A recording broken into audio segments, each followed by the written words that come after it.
Chapter 4 Dian the Beautiful. When our guards arose us from sleep, we were much refreshed. They gave us food, strips of dried meat it was, but it put a new life and strength into us, so that now we too marched with high-held heads, and took noble strides. At least I did, for I was young and proud, but poor Perry hated walking. On earth I had often seen him call a cab to travel a square. He was paying for it now, and his old legs wobbled so that I put my arm about him and half carried him through the balance of those frightful marches. The country began to change at last, and we wound up out of the level plain through mighty mountains of virgin granite. The tropical verdure of the lowlands was replaced by hardier vegetation, but even here the effects of constant heat and light were apparent in the immensity of the trees and the profusion of foliage and blooms. Crystal streams roared through the rocky channels, fed by the perpetual snows which we could see far above us. Above the snow-capped heights hung masses of heavy clouds. It was these, Perry explained, which evidently served the double purpose of replenishing the melting snows, and protecting them from the direct rays of the sun. By this time we had picked up a smattering of the bastard language in which our guards addressed us, as well as making good headway in the rather charming tongue of our co-captives. Directly ahead of me, in the chain gang, was a young woman. 3 feet of chain linked us together in a forced companionship which I, at least, soon rejoiced in. For I found her a willing teacher, and from her I learned the language of her tribe, and much of the life and customs of the inner world, at least that part of it with which she was familiar. She told me that she was called Dian the Beautiful, and that she belonged to the tribe of Amoz, which dwells in the cliffs above the Darel-Az, or Shallow Sea. "How came you here?" I asked her. "I was running away from Jubal, the Ugly One," she answered, as though that was explanation quite sufficient. "Who is Jubal the Ugly One?" I asked, "and why did you run away from him?" She looked at me in surprise. "Why does a woman run away from a man?" she answered my question with another. "They do not, where I come from," I replied. "Sometimes they run after them." But she could not understand, nor could I get her to grasp the fact that I was of another world. She was quite as positive that creation was originated solely to produce her own kind, and the world she lived in, as are many of the outer world. "But Jubal," I insisted, "tell me about him, and why you ran away to be chained by the neck and scourged across the face of a world." Jubal the Ugly One placed his trophy before my father's house. It was the head of a mighty Tandor. It remained there, and no greater trophy was placed beside it. So I knew that Jubal the Ugly One would come and take me as his mate. None other so powerful wished me, or they would have slain a mightier beast and thus have won me from Jubal. My father is not a mighty hunter. Once he was, but a Sedak tossed him, and never again had he the full use of his right arm. My brother Dekor, the Strong One, had gone to the land of Sari to steal a mate for himself. Thus there was none, father, brother, or lover, to save me from Jubal the Ugly One, and I ran away and hid among the hills that skirt the land of Amoz. And there these Sagoths found me and made me captive." "What will they do with you?" I asked. "Where are they taking us?" Again she looked her incredulity. "I can almost believe that you are of another world," she said, "for otherwise such ignorance were inexplicable. Do you really mean that you do not know that the Sagoths are the creatures of the Mahars, the mighty Mahars who think they own Pellucidar, and all that walks or grows upon its surface, or creeps or burrows beneath, or swims within its lakes and oceans, or flies through its air? Next you will be telling me that you've never before heard of the Mahars." I was loath to do it, and further incur her scorn. But there was no alternative if I were to absorb knowledge, so I made a clean breast of my pitiful ignorance as to the mighty Mahars. She was shocked, but she did her very best to enlighten me, though much that she said was as Greek would have been to her. She described the mayors largely by comparison. In this way they were like unto thipdars, in that to the hairless Lydie. About all I gleaned of them was that they were quite hideous, had wings and webbed feet, lived in cities built beneath the ground, could swim under water for great distances, and were very, very wise. The Sagoths were their weapons of offence and defence, and the races like herself were their hands and feet. They were the slaves and servants who did all the manual labour. The mayors were the heads, the brains of the inner world. I longed to see this wondrous race of supermen. Perry learned the language with me. When we halted, as we occasionally did, though sometimes the halts seemed ages apart, he would join in the conversation, as would Ghak the hairy one, he who was chained just ahead of Dian the beautiful. Ahead of Ghak was Hooja the sly one. He too entered the conversation occasionally. Most of his remarks were directed towards Dian the beautiful. It didn't take half an eye to see that he had developed a bad case, but the girl appeared totally oblivious to his thinly veiled advances. Did I say thinly veiled?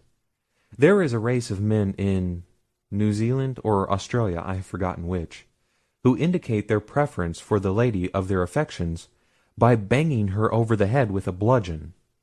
By comparison with this method, Hooja's love-making might be called thinly veiled. At first it caused me to blush violently, although I have seen several old years out at Rector's, and in other less fashionable places off Broadway, and in Vienna and Hamburg. But that girl, she was magnificent. It was easy to see that she considered herself as entirely above and apart from her present surroundings and company.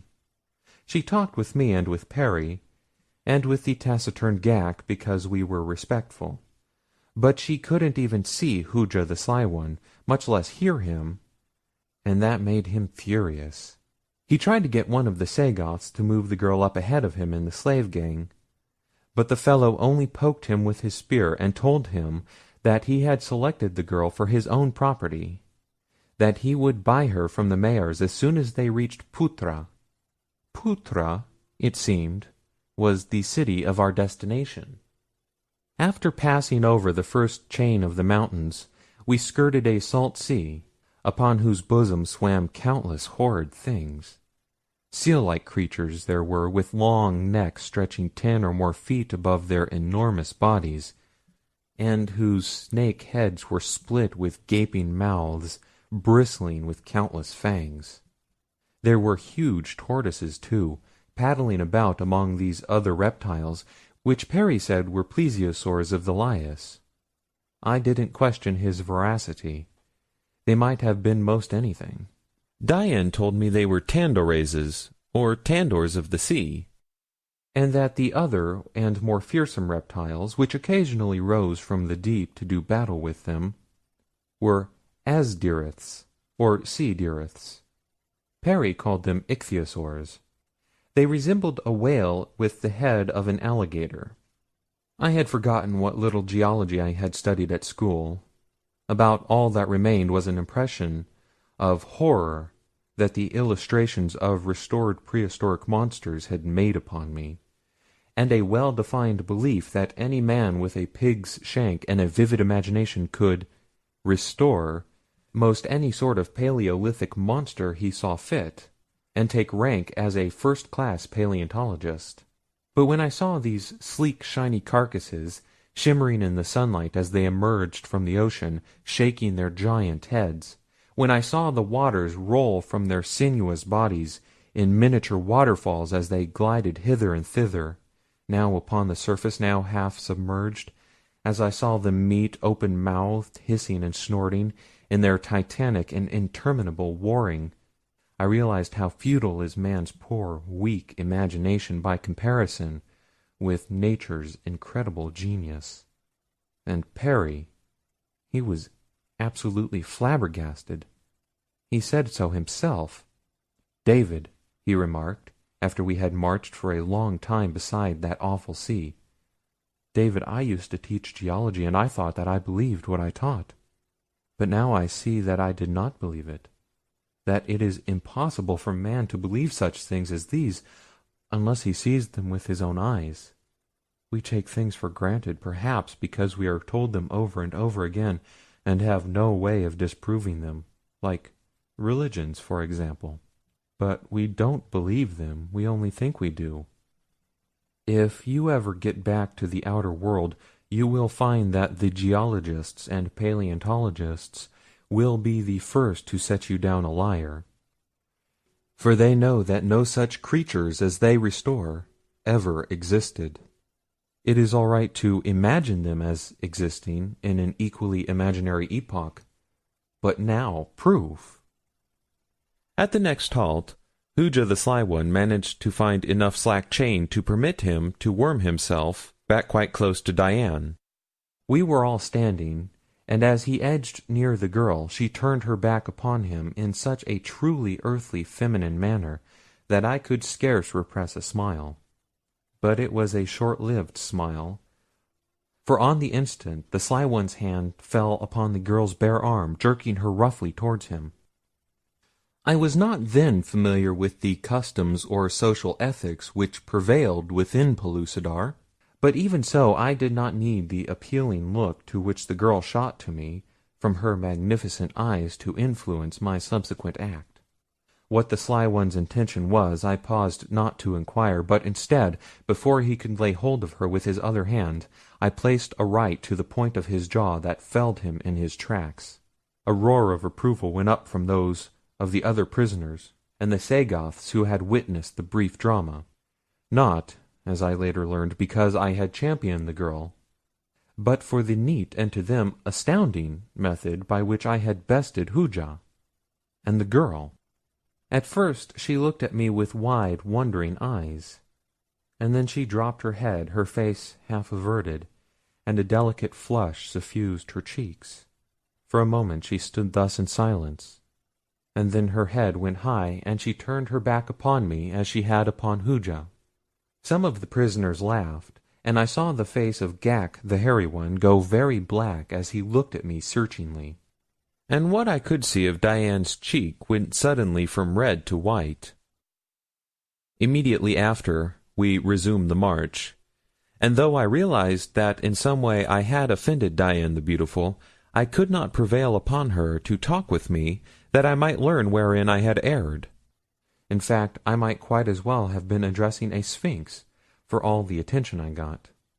At last my own foolish pride stepped in and prevented my making any further attempts, and thus a companionship that, without my realizing it, had come to mean a great deal to me, was cut off. Hooja did not renew his advances toward the girl, nor did he again venture near me. Again the weary and apparently interminable marching became a perfect nightmare of horrors to me. The more firmly fixed became the realization that the girl's friendship had meant so much to me, the more I came to miss it, and the more impregnable the barrier of silly pride. But I was very young, and would not ask Ghak for the explanation which I was sure he could give, and that might have made everything all right again. On the march, or during halts, Diane refused consistently to notice me. When her eyes wandered in my direction, she looked either over my head or directly through me. At last I became desperate, and determined to swallow my self-esteem, and again beg her to tell me how I had offended, and how I might make reparation. I made up my mind that I should do this at the next halt. We were approaching another range of mountains at the time, and when we reached them, instead of winding across them through some high-flung pass, we entered a mighty natural tunnel, a series of labyrinthian grottos, dark as Erebus. The guards had no torches or lights of any description. In fact, we had seen no artificial light or sign of fire since we had entered Pellucidar. In a land of perpetual noon there is no need of light above ground. Yet I marveled that they had no means of lighting their way through these dark subterranean passages. So we crept along at a snail's pace, with much stumbling and falling. the guards keeping up a sing-song chant ahead of us, interspersed with certain high notes which I found always indicated rough places and turns. Halts were now more frequent, but I did not wish to speak to Diane until I could see from the expression of her face how she was receiving my apologies. At last a faint glow ahead forewarned us of the end of the tunnel, for which I, for one, was devoutly thankful. Then at a sudden turn we emerged into the full light of the noonday sun. But with it came a sudden realization of what meant to me a real catastrophe. Diane was gone, and with her a half-dozen other prisoners. The guards saw it too, and the ferocity of their rage was terrible to behold. Their awesome bestial faces were contorted in the most diabolical expressions, as they accused each other of responsibility for the loss. Finally they fell upon us, beating us with their spear shafts and hatchets. They had already killed 2 near the head of the line, and were like to have finished the balance of us when their leader finally put a stop to the brutal slaughter. Never in all my life had I witnessed a more horrible exhibition of bestial rage. I thanked God that Diane had not been one of those left to endure it.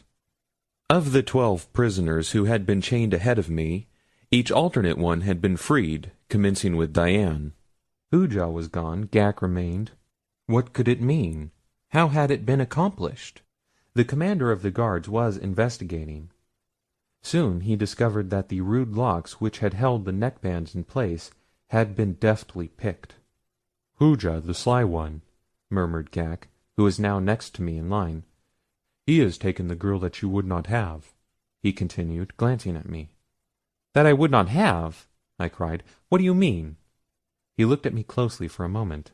"I have doubted your story that you are from another world," he said at last, "but yet upon no other grounds could your ignorance of the ways of Pellucidar be explained. Do you really mean that you do not know that you have offended the beautiful one, and how?" "I do not know, Ghak," I replied. "Then I shall tell you. When a man of Pellucidar intervenes between another man and the woman the other man would have, the woman belongs to the victor. Diane the Beautiful belongs to you. You should have claimed her or released her. Had you taken her hand, it would have indicated your desire to make her your mate. And had you raised her hand above her head and then dropped it, it would have meant that you did not wish her for your mate, and that you released her from all obligations to you. By doing neither, you have put upon her the greatest affront that any man may put upon a woman. Now she is your slave. No man will take her as a mate, or may take her honorably, until he shall have overcome you in combat. And men do not choose slave women as their mates, at least not the men of Pellucidar." "I did not know, Ghak," I cried. "I did not know. Not for all Pellucidar would I have harmed Diane the Beautiful by word or look or act of mine. I do not want her as my slave. I do not want her as my—" But here I stopped. The vision of that sweet, innocent face floated before me amidst the soft mists of imagination, and where I had on the second believed that I clung only to the memory of a gentle friendship I had lost, yet now it seemed that it would have been disloyalty to her to have said that I did not want Diane the Beautiful as my mate. I have not thought of her except as a welcome friend in a strange, cruel world. Even now I did not think that I loved her. I believe Ghak must have read the truth more in my expression than in my words, for presently he laid his hand upon my shoulder. "Man of another world," he said, "I believe you. Lips may lie, but when the heart speaks through the eyes it tells only the truth. Your heart has spoken to me. I know now that you meant no affront to Diane the Beautiful. She is not of my tribe, but her mother is my sister. She does not know it. Her mother was stolen by Diane's father, who came with others from the tribe of Amoz, to battle with us for our women, the most beautiful women of Pellucidar. Then was her father the king of Amoz, and her mother was daughter of the king of Sari, to whose power I, his son, have succeeded. Diane is the daughter of kings, though her father is no longer king since the Sadok tossed him and Jubal the Ugly One wrested his kingship from him. Because of her lineage, The wrong you did her was greatly magnified in the eyes of all who saw it. She will never forgive you." I asked Ghak if there was not some way in which I could release the girl from the bondage and ignominy I had unwittingly placed upon her. "If ever you find her, yes," he answered. "Merely to raise your hand above her head and drop it in the presence of others is sufficient to release her. But how may you ever find her, you who are doomed to a life of slavery yourself in the buried city of Phutra?" "Is there no escape?" I asked. "Hooja the Sly One escaped and took the others with him," replied Ghak. "But there are no more dark places on the way to Phutra, and once there it is not so easy. The Mahars are very wise. Even if one escaped from Phutra, there are the Thipdars. They would find you, and then—" The hairy one shuddered. "No, you will never escape the Mahars." It was a cheerful prospect. I asked Perry what he thought about it, but he only shrugged his shoulders and continued a long-winded prayer he had been at for some time. He was wont to say that the only redeeming feature of our captivity was the ample time it gave him for the improvisation of prayers. It was becoming an obsession with him. The Sagoths had begun to take notice of his habit of declaiming throughout entire marches. One of them asked him what he was saying, to whom he was talking. The question gave me an idea, so I answered quickly before Perry could say anything. "Do not interrupt him," I said. "He is a very holy man in the world from which we come. He is speaking to spirits which you cannot see. Do not interrupt him, or they will spring out of the air upon you and rend you limb from limb, like that." And I jumped towards the great brute with a loud "Boo!" that sent him stumbling backward. I took a long chance, I realized, but if we could make any capital out of Perry's harmless mania, I wanted to make it while the making was prime. It worked splendidly. The Sagoths treated us both with marked respect during the balance of our journey, and then passed the word along to their masters, the Mahars. 2 marches after this episode, we came to the city of Phutra.